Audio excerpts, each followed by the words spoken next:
So this sounds, is this on at all? Can you hear this at all? Is it doing anything? It's on, but of course.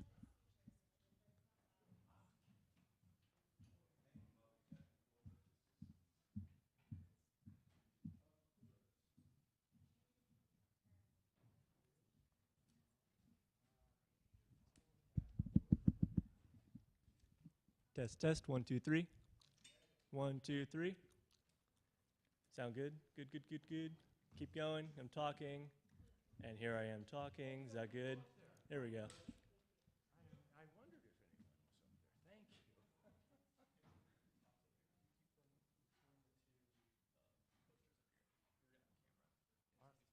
Okay, absolutely. And this is a good place for it. Okay, good, excellent.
Just one quick sound check.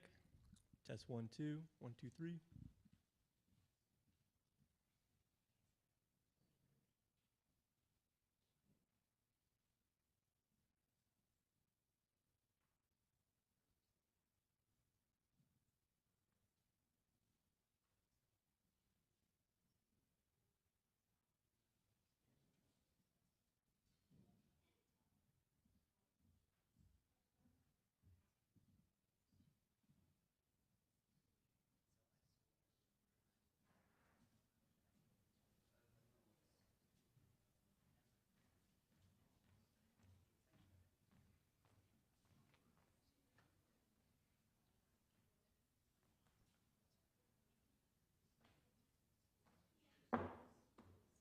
And in addition to diplomas, there are back issues of writing needs to be solved that you pay for. You should take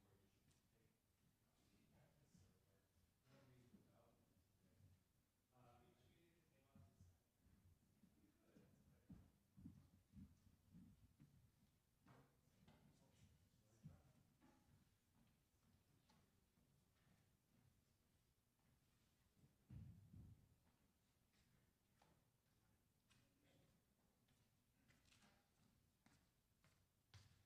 without them. Whew. Lights are a little brighter here, perhaps. How do I sound? Too loud? Too little hot? A little crunchy? Hey, it's good to see everyone again today. I'm Nick Neely, for those of you who don't know me. I know they're friends and family here today, and welcome to Eastern Oregon University's campus in LeGrand. We had such a blast last night at HQ with our first 5 graduating student readers. It was incredibly moving, not simply a warm-up act to John Raymond, but I think in many ways surpassing his words, or at least for me, it meant so much to hear you five read. Today, we're excited to have our other five graduating students reading, and I should say that Jeanette Bennon, who's our 11th graduating student, couldn't be here today, and but we'll feel her presence with us, and perhaps she's watching on the live stream.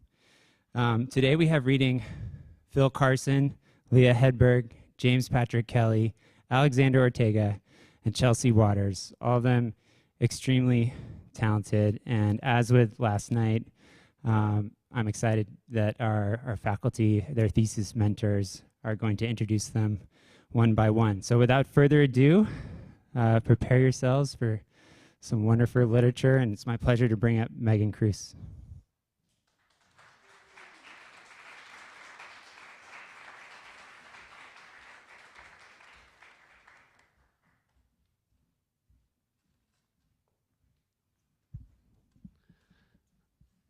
Phil Carson graduated from the University of Oregon with a double major in comparative literature and German studies and minored in creative writing.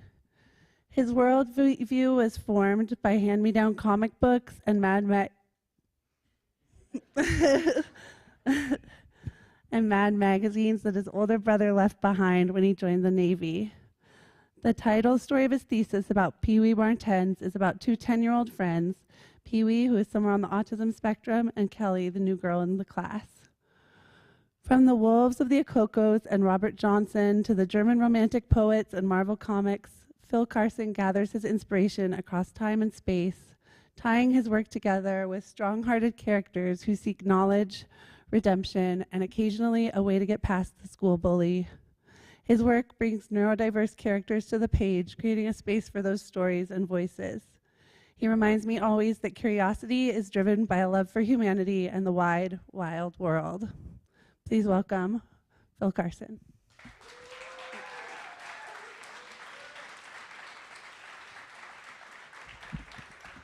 Thank you, Megan, and thank you, Tabitha, for driving up just for this from Eugene, Oregon. I guess I don't need to introduce the story anymore. I'm going to read 3 pages, and I've been working on this story for quite a while, and my colleagues here and my advisor and all the other instructors have helped me with the final version that I submitted with my thesis. When the North Koreans exploded their H-bomb, I ran around the front yard like a chicken with its head cut off, trying to absorb enough of the radioactive fallout to become strong and green like the Incredible Hulk. I thought it would be incredible to have your clothes shred off your body and to turn a bright green of shade of green when you got angry about something. I read all about how Bruce Banner became the strongest man in the universe in the Marvel comics my older brother Tommy left lying around our bedroom when he joined the Navy.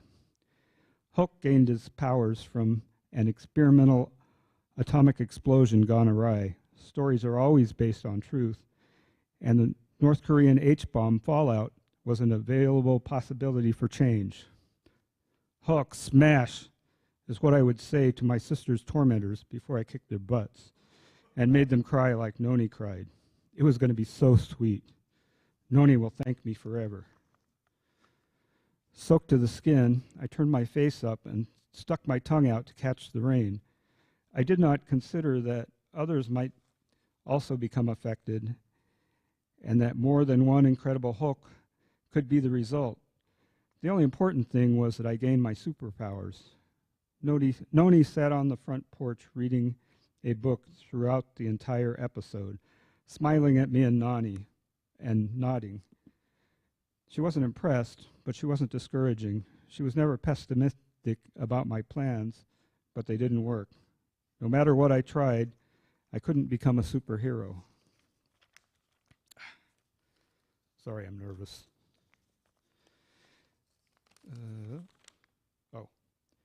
Pee-wee, what the hell are you doing came a voice from inside the house. It's okay, Mama. I'll take care of Pee-wee, answered Noni. Pee-wee, what are you doing? Wouldn't it be incredible to have your clothes shred off your body and turn a bright shade of green when you got angry about something? I countered. I'll absorb enough gamma radiation from the rain to become as incredible as the Hulk, and I'll say Hulk smash to those boys who pick on you before I kick their butts. I'll make them cry like you do. I was the only one allowed to pick on my sister. Other boys weren't allowed this privilege. Oh, then you'll be my superhero. I couldn't tell if she was being serious or sarcastic. She hadn't looked up from her book. Hey, Noni, what you reading? Fahrenheit 451. What's it about? It's about a guy who burns books. I'd rather be green, Noni. I'm not turning green. Perhaps you're not exposing enough skin to the rain, Noni had a devious laugh. Take your shirt off. I took my shirt off, my shoes and socks, and was dropping my trousers when the front door opened. Pee-wee, what the hell are you doing out there almost naked? Shouted Mama, wiping her hands on her apron. I stopped and looked down at my feet, now feeling ashamed. Noni took up my defense. It's okay, Mama. I'm out here with Pee-wee. Pee-wee, pull your pants up. For the next 20 minutes, I was a whirling dervish of energy encased in human skin. The wetter, the better. I wanted to get my skin as wet with radioactive rain as I could get it. Noni looked up from her book and started laughing. Pee-wee, you look like the Tasmanian devil. Ah, he's Looney Tunes, not Marvel. He's not a superhero. He's a cartoon. It was disappointing, panting and soaked to the skin with no change happening. I turned my face up and stuck out my tongue to drink more of the radioactive rain. For my next attempt at finding my superpowers, I had to defy the laws of physics. I would become the fastest man alive. I would become the Flash. Noni and I were in Daddy's shop. Hey, Noni, what you reading? I asked while dragging Daddy's welding cart out of its parking spot. Don Quixote, she replied without looking up. What's that about? A Spanish knight looking for something impossible to find. Nah, I'd rather be invisible. So you can go into the girls' lavatory? She grinned. Girls? I don't think so. I don't like girls. But Mama's a girl, and I'm a girl, and you like us, don't you? There was a twinkle in her eye now. I thought she was setting me up for a snappy comeback. Mama's not a girl. She's my mama. And you're not a girl. You are my sister. There is a difference. Noni didn't say any more. I had proven my point then and there. Odd. I got to change the page. Sorry. That never happens with Noni. Feeling rather proud of myself, I positioned the welding cart next to the big metal bowl of baking soda mixed with water and plugged the arc welder into the big electricity outlet. Pee-wee, you aren't going to set yourself on fire like when you made a steam engine, are you? Asked Noni. Not this time. I'm using electricity, not propane. Electricity is safer, I explained. Carefully connecting the electrodes to the metal bowl, I explained to Noni. Remember how Wally West became the Flash when he was doused with electrically charged chemicals? In a few moments, I will become invisible and have lightning-fast reflexes like Wally West. Pee-wee, wait a second, cried Noni, but it was too late. I was already flipping the power switch. From inside the house came a loud voice. Pee-wee, what the hell are you doing? Why are all the lights out? Why is electricity off? The TV is off and I can't watch the Raiders game. I'll take care of it, Daddy. Pee-wee was just being Pee-wee.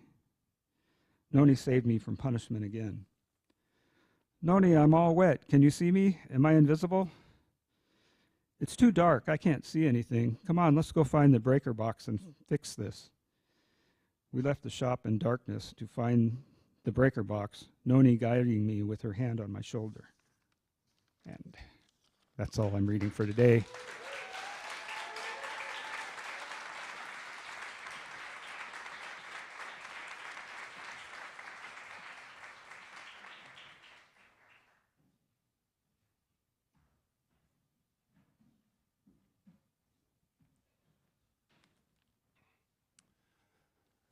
Leah Hedberg Leah Hedberg is an interdisciplinary artist who practices photography and printmaking, poetry, cross-genre writing, and mixed media. Her family moved often during her childhood, over time inhabiting 4 regions of the U.S. She belongs to lineages of European and Choctaw heritage and is a member of the Choctaw Nation of Oklahoma. In 2020, she received a fellowship to research spiritual dimensions of social change in the work of David Steindl-Rast at UMass Amherst Library's Special Collections and University Archives, where she encountered writings on gratefulness, belonging, and sacred sensuousness that continue to animate her work. Her making is further inspired by the unique and biodiverse ecology of the western Columbia Gorge, where she lives in Hood River, a traditional and ancestral village site of the Wasco people, as well as traditional land and tradeway of the Yakima, Warm Springs, Nimipu, Umatilla, Celilo, Wynum, and many other people. Her thesis manifests all those features, and once she found her way into the manuscript, which arrived as I think about 180 or 280 pages, I don't know which. It seemed like a lot, and she said, "What do I do?" And I said, "Well, please just make some choices." And she did. She found her way into the book and increasingly learned to trust herself to follow where the language, not her intentions, led. And she learned to be direct before she was metaphoric, and moreover, trust the candor of her own voice, and to trust the fidelity of the one who listens to what she dreams. Leah has done all of that and much more, and in her thesis, she praises the diversity of life and peoples of the Columbia Gorge in the shadow of Y East. I received a note from her the other day that I think expresses the true article of her faith in her work. She wrote to me, "Deepen regard. Thank you so much, Leah, for your goodness of heart, the integrity of your mind, and love for the people, places, and everything alive that deserves its song to be heard." Leah, place is yours.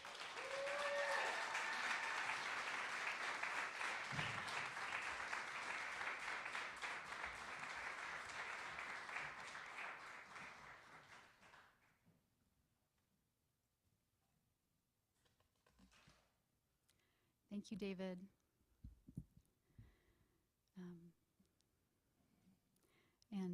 Thank you, Phil. That was lovely. I'm going to share a few poems, and first, a few words of appreciation.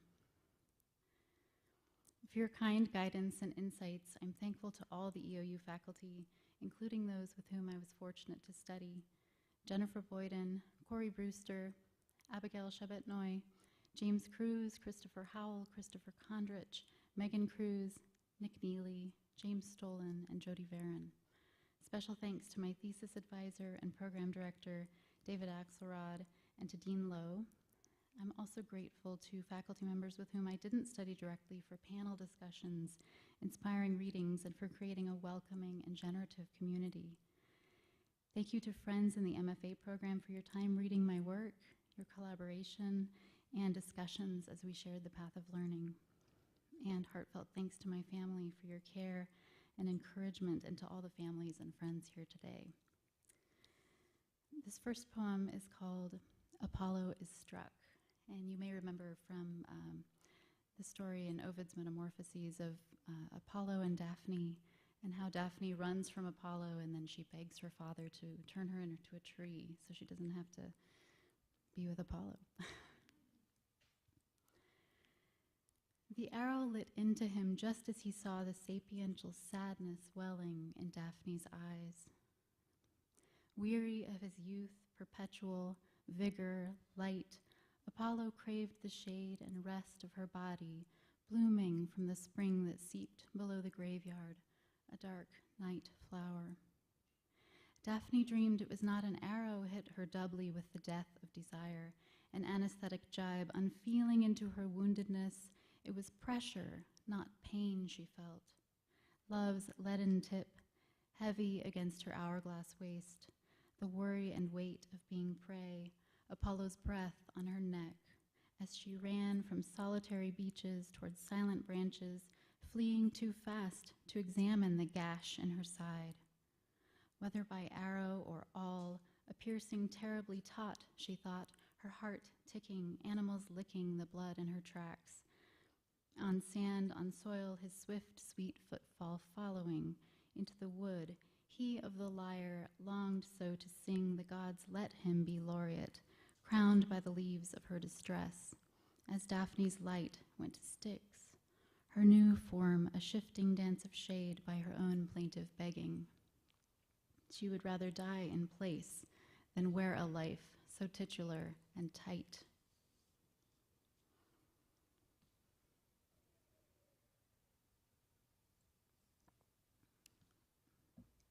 In photography, there's a saying about the behavior of light that the angle of incidence equals the angle of reflectance. And it's just an expression to know how to deal with reflection off a surface, so that whether one is trying to avoid or record reflection in an image, the directional path light takes to a reflective surface is reliably the same angle that it takes to bend and pull out of it. So as I was writing this next poem, I was wondering about this principle being applied to another set of circumstances and viewers. This is called Outlook. Ketchup putters from a downturned bottle, residue sticks, the view from inside, a woman's fingers, red by sun, through glass, through nails, skin, the dim glow through bone of distal phalanges, obscured endings, through blood, of course, an ironclad fragility, the heart, ironic, because of a squeeze, releases love, displaces breath to a cavity where burdens pause, like a puff of air replaces ketchup, where her fingerprints press, labyrinths on plastic. The vessel wheezes, a hummingbird hovers by the window and sees this, not this, but itself, that's how it's seen, all flight, hostile to the reflection of a bird in a window. How to fly through a rival's eyes, sometimes selfless. What if a breeze is part ache to put seas over branches? Who sees anything?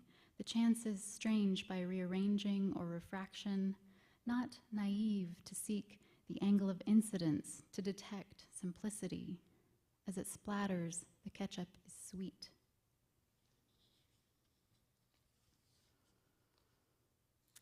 And finally, Song of Closeness.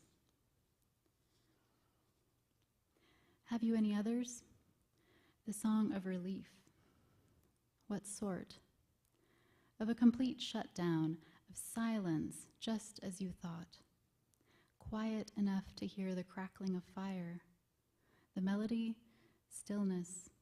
The abiding snow, thin like grandmother's cookies.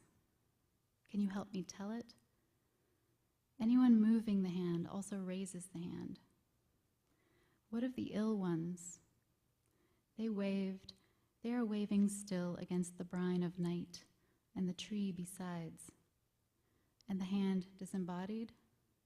No, it is rooted, just as the tree. The fingers of the tree are the branches, and the ancestors and the meristem are strong.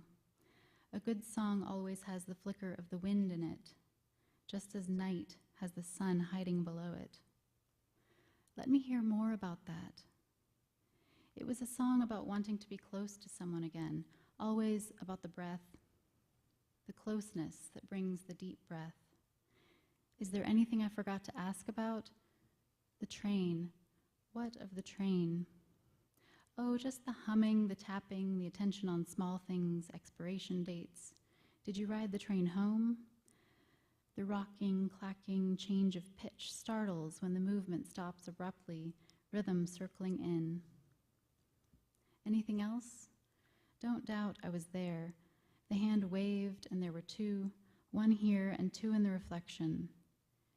In the center of the flame is a dark wick.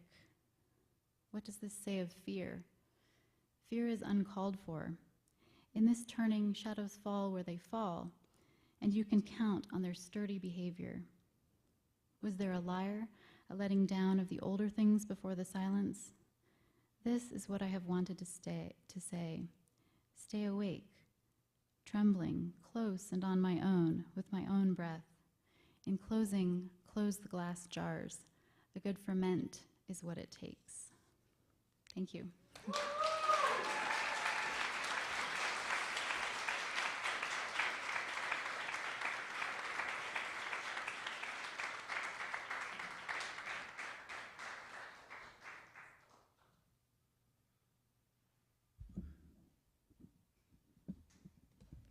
J. Patrick Kelly is a widely published food, agriculture, and travel writer.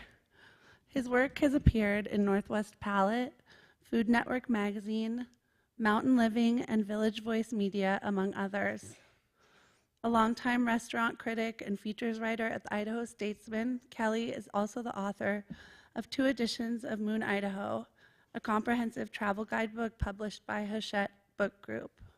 He taught journalism at Boise State University for 10 years. In recent times, though, he's turned to fiction writing. He needs to prove something to himself. Call it a midlife crisis. James Kelly is of the West. He'll tell you about searing scallops as a cook at Duck Soup on Friday Harbor, of where the best outfitter is on the Snake River, of what the bluffs look like, where the Columbia meets the Methow meets the Okanagan. And so his characters, too, are of these places. Kelly deftly renders their lives from memory and experience, history and humor. His writing is resonant and unforgettable. Please welcome Jim.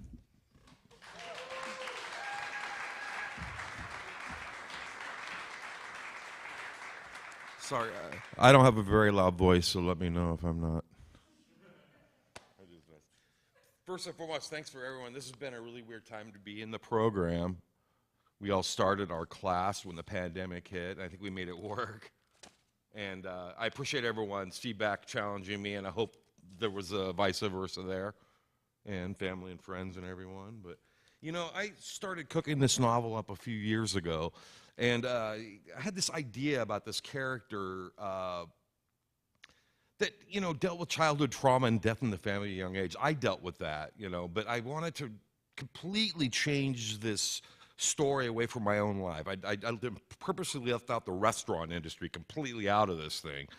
A kid who grows up in Seattle, the same neighborhood where I grew up, and then later kind of gets in trouble a little bit, gets to live with his uncle in Baker City, fiction, by the way, becomes a wildland firefighter in the inland Northwest, various locales, and becomes a heroin addict later, and his name's Hugh Dowd. He's the narrator, and I've never been a heroin addict or a wildland firefighter, but a little bit of research goes a long way, right?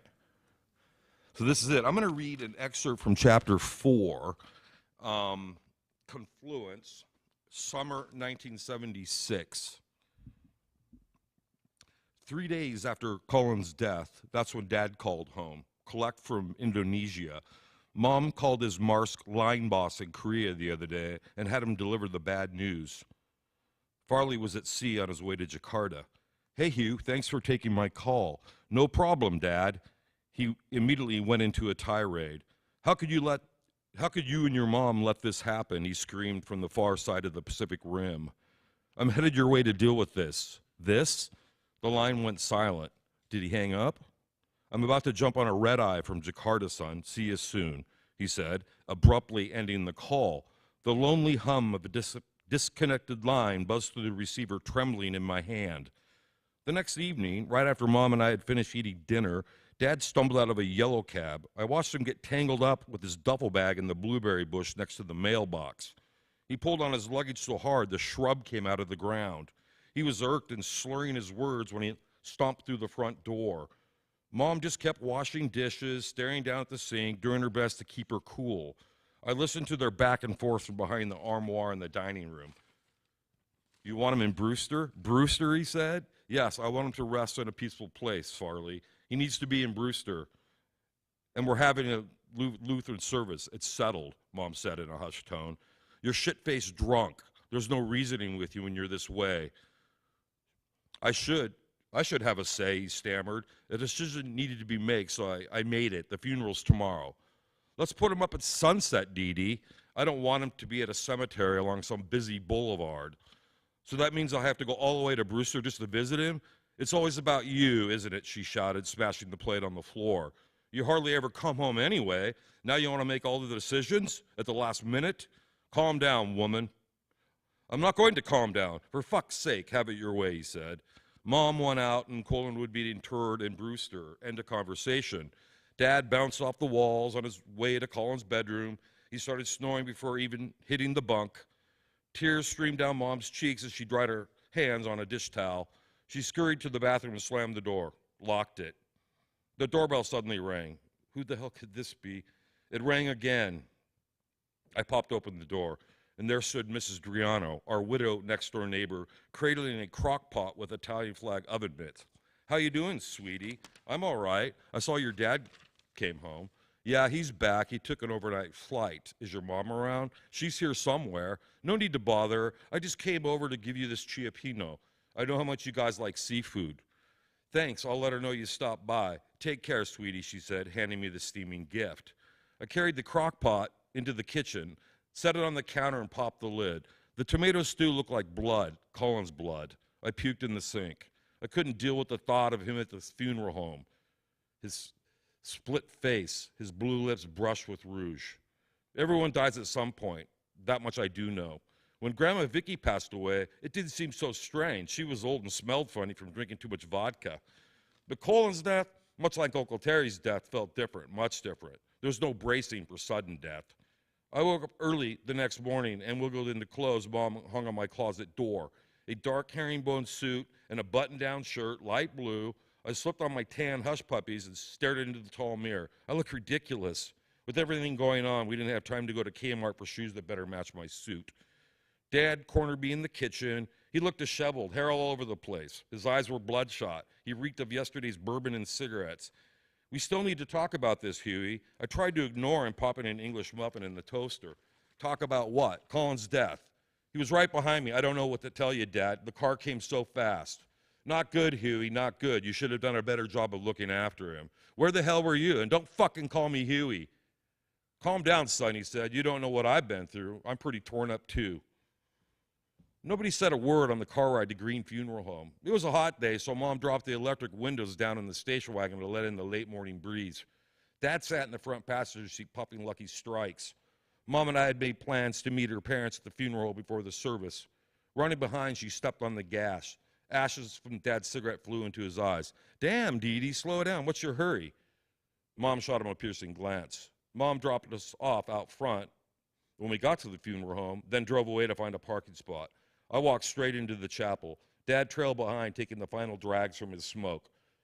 Grandma Margie turned into a sobbing mess when she noticed me enter the chapel, which smelled like rose water and stale cigarette smoke. Granddad Ivan caressed the small of her back, his head down, staring at his freshly shined Packer boots. Duck stood behind him. He wore a tan leisure suit that was a little short at the cuff, exposing his fake leg. Duck approached my dad, who parked his butt on a marble bench next to a bubbling fountain. They began a terse conversation, speaking in hushed tones, pointing fingers at one another. Duck turned his attention to Mom when she strolled through the doors. He met his little sister with a hug and steered her to me and her parents. Grandma pulled me close. I could feel her heart flutter. I breathed in the musty smell of sweat that permeated her black chiffon dress, the one she only pulled from the closet for funerals. My lovely Hugh, she said, her eyes welling up with tears. Granddad handed her a tissue. I'm heartbroken, honey, just heartbroken, Grandma said to Mom. Thanks for being here, Mom said. He's in a good place, my lovely daughter. I know he's in heaven. I think so, Mom, she said with her eyes scanning for Dad, who was now hiding behind a large floral arrangement in the lobby. Granddad and Duck sandwiched me in a show of support. We're here for you, Hugh, Duck said. Thanks. He was right behind me. I don't know what happened, I blurted. Not your fault. Never forget it, okay? Granddad said. Mom's parents were good people, devout Lutes. They sincerely cared about me and Colin. Dad's parents were the exact opposite, distant, drunk, indifferent. Sure, they were parishioners in the same Lutheran church as Mom's parents, but seldom did they splinter their asses on the wood pews for Pastor Halverson's Sunday sermons. Grandma Margie had asked the good pastor to come over for Brewster, knowing that Mom and I didn't know anyone with a collar who could give Colin a proper Lutheran send-off. I had met Pastor Halverson before, twice. Both times he came across as phony, speaking in rhymes and allegories, never looking me straight in the eyes. He was an old guy with ancient acne scars on his plump cheeks and fuzzy gray hair, which looked like someone had just rubbed it with a balloon. He talked all the time, veering off on tangents that made no sense, to me anyway. I cut him some slack, though. He had his hands full with my family. Death was all around us. Grandma Vicky passed away 3 years ago from cirrhosis. In the end, she had a hard time making it through a sentence without slurring in a dramatic sing-song voice that sounded like a warped movie reel from a 1940s detective film. Let me tell you, sweetie, your getaway sticks are sure getting along. You're so grown up now. Grandpa Frank was a total fucking wreck after she passed away. He didn't leave the house for a month. More bad luck came his way, our way, when his youngest son, my Uncle Terry, died in Seelaw. He fell into a giant auger that turned apples into juice. The high-speed shaft twisted his body like a rubber band, spilling his guts all over the floor when the foreman reversed the gear to get him out. Then Colin died, and so came the good reverend dressed in his funeral garb. After the meet and greet in the lobby, everyone moved to the sanctuary. There I saw Colin's teacher, Miss Burney, and a few of his classmates clumped together in one of the pews. Mrs. Driano, the blood stew lady, was there as well. Lance, Mom's weird coworker, sat in the back by himself, staring at his dainty hands clasped in his lap. The rest of the faces were fuzzy as I made my way to the front pew. Brent, my best friend since third grade, was absent. But he didn't even know Colin had died. He had been away at a Christian wilderness camp in Stehekin for the last 2 weeks. Mom slid in by my side, sullen like a winter morning. Her hair was stretched into a tight ponytail, exposing the tears streaming down her face, falling onto her black pinafore and paisley scarf covering her shoulders. She stared blankly at the flickering white candle next to the coffin, draped with a white sheet emblazoned with a large gold cross. Granddad, Grandma, and Duck sat next to her at the end of the pew. Dad came down the side aisle and squeezed next to me, away from them. Pastor Halverson jumped right into his liturgy with urgency. After all, we still had to drive over Stevens Pass later today for Colin's interment in Brewster. May peace be with you. May Apostles' Creed comfort you in this time of immense grief, the passing of our beloved Colin, the Reverend said. To me, it sounded like he said Apollo Creed. The boxer from the Rocky movie I took Colin to see, I felt like an asshole for having such a stupid thought. I should know this Lutheran stuff, all these gospel readings and prayers and hymns. Colin and I got baptized in the Lutheran faith when we were still squirming in diapers, me and Wenatchee, him in Bellevue, which promised us a direct pathway to heaven. A few years back, Grandma told me that Lutz didn't believe in purgatory. We were shucking corn in her kitchen, the ceiling fan whirling the hot August air. Honey, the elevator only makes 2 stops, up or down, she said. You get a free pass when you're young. It's what you do when you're older that makes the difference.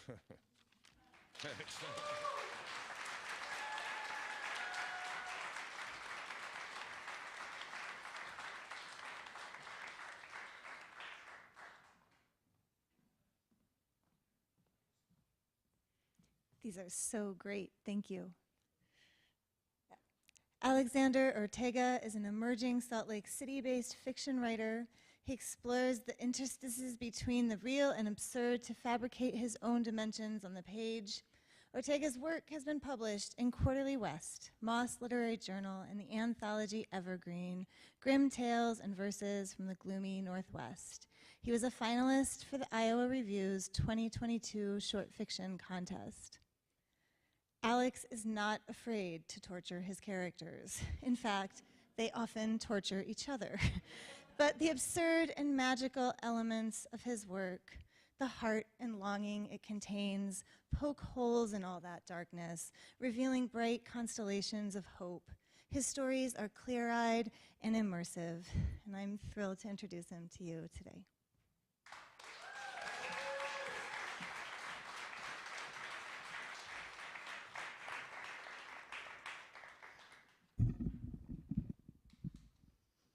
Claire, thanks for that great introduction. and for your guidance and wisdom as my thesis advisor. You're an illuminating, keen mentor. You've helped me develop my collection with an ear to rhythm and a heart awash in emotion and tension. I feel immense gratitude for all of this, plus your unwavering commitment to my true artistic vision. Thanks to my family who's come in full force this weekend. And most of all, thank you to my spouse, Nancy. You've championed and believed in me from my first rudimentary narratives. You've been my test reader. You've inspired me as a paragon of creativity, little details, and refined execution. You're my art, travel, film, and music buddy, and I love you and our cherished kitty cat, Babyface. Okay, so this is from my thesis, of course, which is presently titled Yokelore, and it is called Yoke. Before I can awake fully, Sandra is on her way back out the window. Her lilac scent remains in the lattice of kisses she planted in my neck. I press my cheek into my pillow. I'm cold, my bedsheet, my soul cover in the morning cool.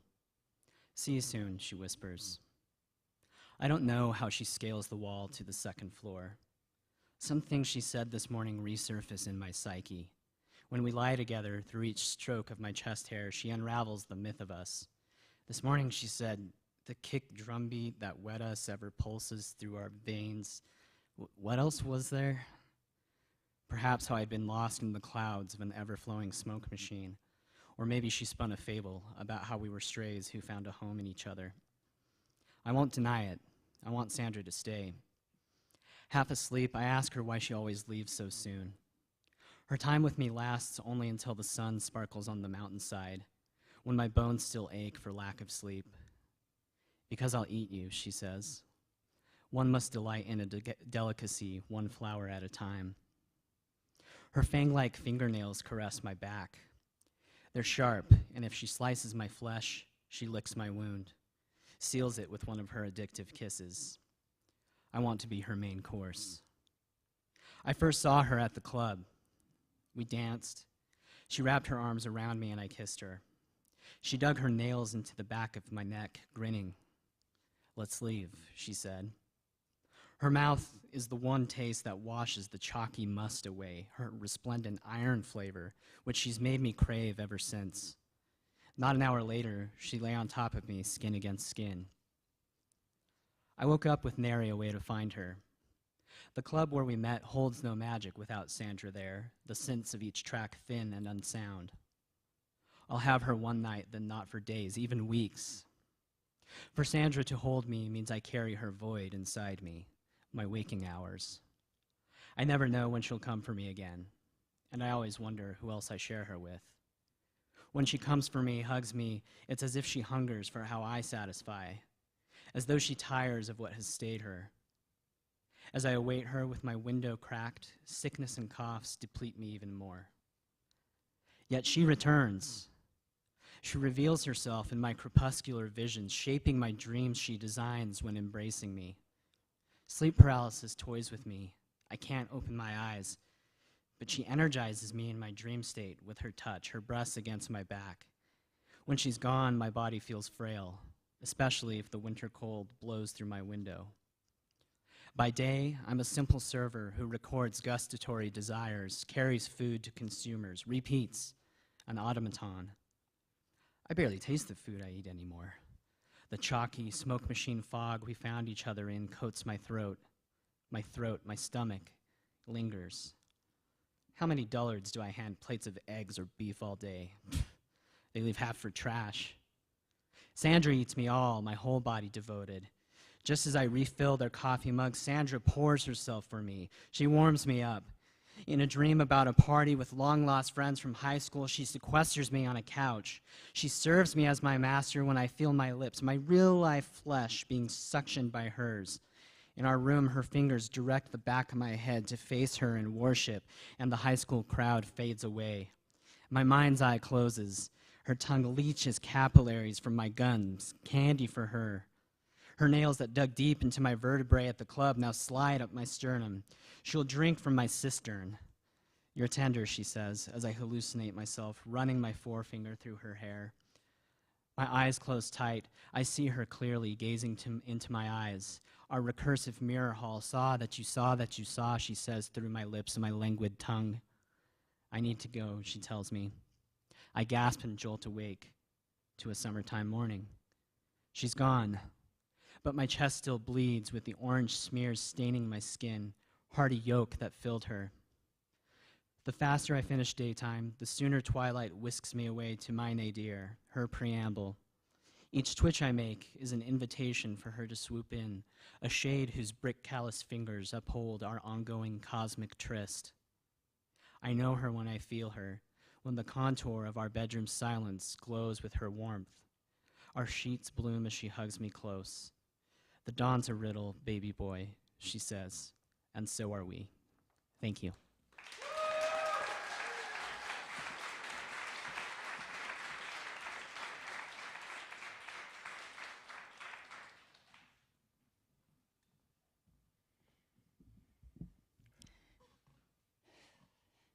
Chelsea Waters grew up in Idaho, where she worked summers as a whitewater rafting guide on the Salmon River. More recently, she's worked as a freelance editor and taught writing in the Associate of Arts degree program at the Washington State Penitentiary. She studied fiction and environmental writing here at EOU, and her thesis focuses on rural feminism and the small-town politics of climate change. Her work has been published in Unearthed, Deep Wild, and The Hopper.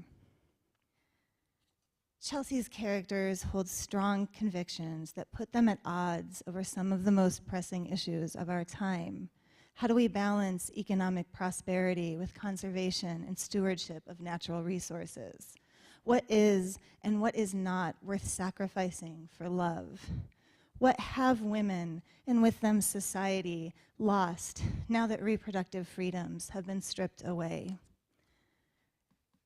I wrote a version of this introduction for Chelsea when she represented our program at the Get Lit Regional MFA reading back in April. I wasn't going to recycle it, but when I went back to it, I was struck that in April I wrote that last question in the future conditional. What will women and society lose when reproductive freedoms are stripped away? The change to past tense reaffirmed for me the urgency and importance of Chelsea's work, her powerful and beautiful writing in the world, and I'm very happy to introduce her today.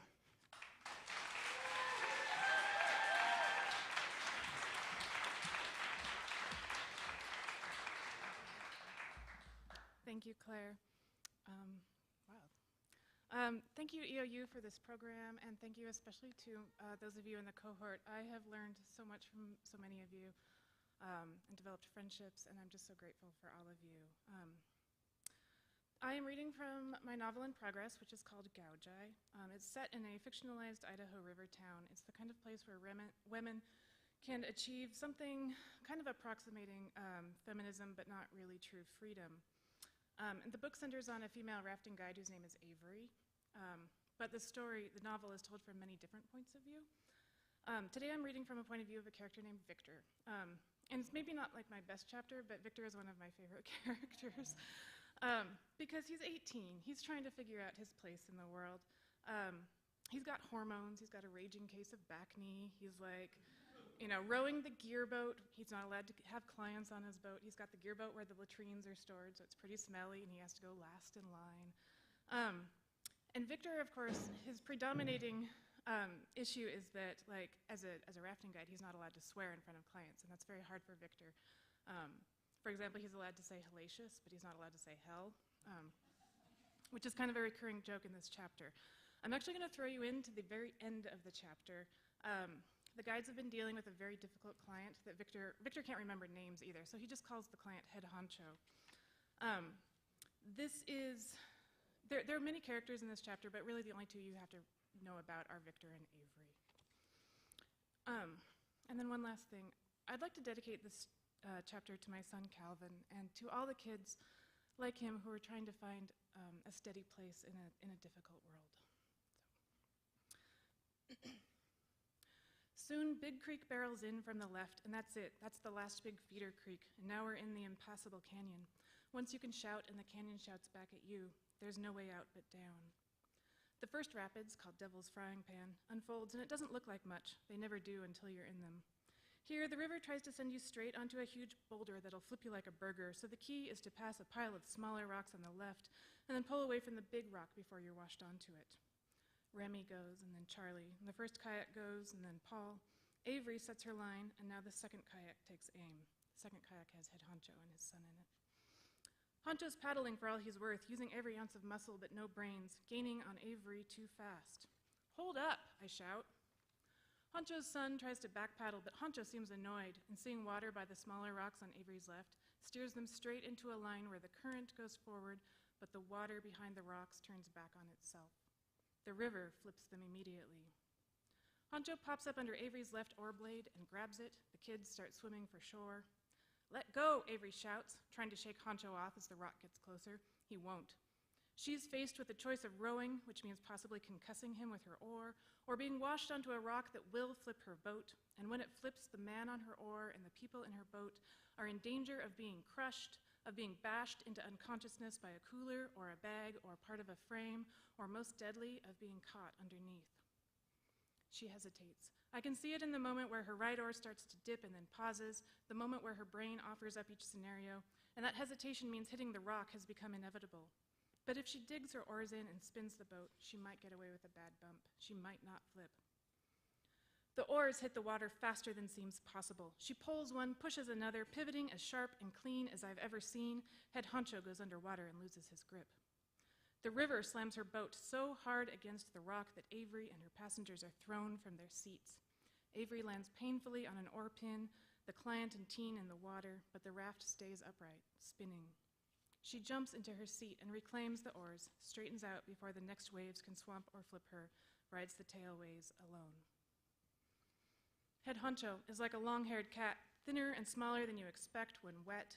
He's already lost his expensive sunglasses, and now he holds the two pieces of his broken fly rod, a catenary of limp fly line connecting them. "This was a $1,500 rod," he rages at Avery. He'd left it stowed between dry bags, and when her boat hit the rock with all that force, the bags shifted just enough that the rod snapped. "I am so sorry," she says. There's a huge bruise blooming on her thigh where she hit the oar pin. "We'll replace it, of course." "You can't just replace a custom rod," he says, and I look down to see fists where my hands were. Remy, who's the boss, Remy comes over to mediate. "We'll cut you a check for the cost," he says. "We have insurance." The man turns on Remy. "You should make her pay it out of her salary," he says. "That's what I'd do." I'm sure Avery makes more money than I do, but $1,500 is more than my month's wages, including tips. "Let's talk tonight," Remy says. "We'll make it right." People start heading for the boats. Head Honcho's wife asks if he's going to get back in a kayak, and he says, "Not after what that bitch did to me."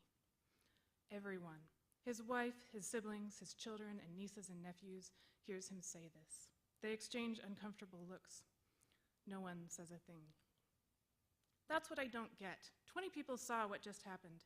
They heard Remy's warning, they saw Honcho fuck up, they saw Avery have to make a difficult split-second decision that saved her boat from flipping and possibly injuring or even killing someone. They even see the enormous lump purpling her leg, and they're silent. Asshole. Everyone is looking at me, because sweet mother fuckballs, I said it out loud. Honcho's mouth parts slightly, and some tendon in his neck flexes. Avery's mouth goes tight. Paul and Charlie, the other guides, look delighted. Remy, who as far as I know has never crushed even an ant with his foot, looks like he could bash in my head with a latrine can. "Victor," he says. I know the correct thing to do here is to apologize, but the only words my brain can parse right now are curse words I haven't used all week. Thankfully, my mouth has gone slack, and I stare dumbly at Head Honcho as rage and embarrassment conflagrate in his head. "What did you say?" Honcho says. I can't repeat myself. Remy will kill me right this second if I call him an asshole again. So I say, "She's not a bitch." And just as Honcho looks like he's deciding which and how many of my teeth he should punch into my throat, Honcho's sister snorts with laughter. Every head swivels to her in one fluid motion. "What?" Honcho says. "Well, he's kind of right," she says to him, and I get the feeling she's been wanting to call her brother an asshole for years. "You got too close and made her bump that rock and break your rod. Your fault, not hers." Honcho's eyes go wide and then narrow, like fish mouths in air. "My rod's broken and I can't fish. I'm pissed." He looks at me as if that should explain it.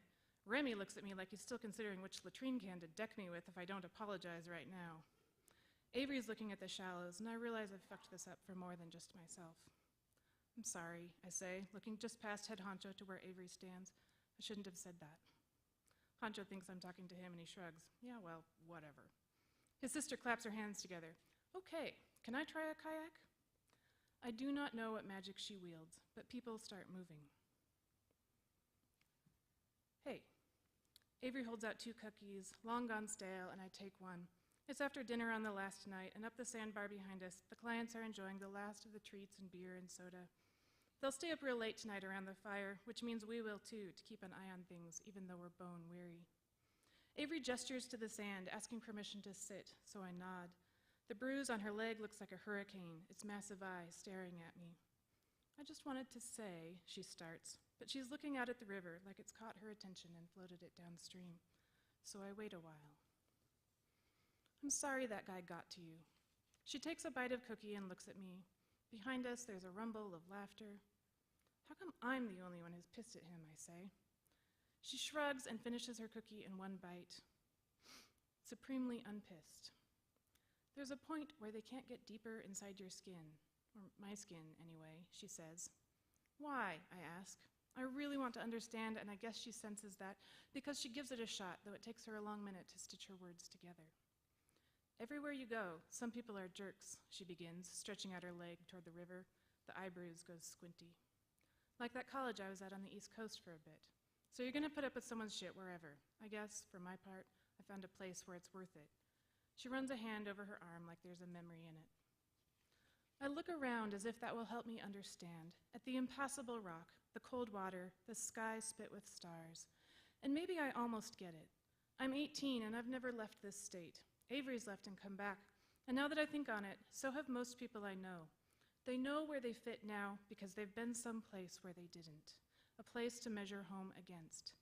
Idaho is beautiful, but it's brutal too. And maybe to love it, you have to have a heart shaped to accommodate it.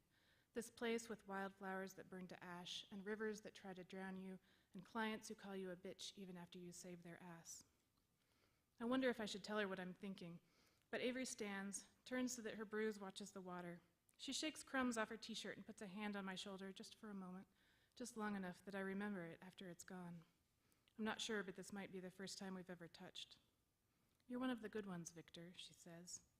I can't think of a single thing to say, so I eat what's left of the cookie. It tastes like peanut butter and 5 days in a hot plastic cooler. Later, Remy is going to make me apologize properly, and I'll say, I'm so sorry, I should not have said you were an asshole, which is true. I should not have said that, because tomorrow when we get to the takeout, head honcho's going to make a scene about passing out the tips. $100 to Paul, $100 to Charlie, even $50 to me for making sure the shitter is set up. Then he'll walk over to Avery and stick a 20 right in her swimsuit cleavage and say, there, go back to college. He'll climb into his SUV with its out-of-state plates, and after he roars off in a cloud of dust, Avery will pluck the 20 off her chest, grin at me, and say, well, that was hellacious. And we'll all laugh and slap shoulders and hug goodbye, the second time I touch Avery and maybe the last. And then 40 miles down a dusty washboard road, when I stop at the first store for something ice cold, I'll find a 20 in my pocket, and it'll smell like the river.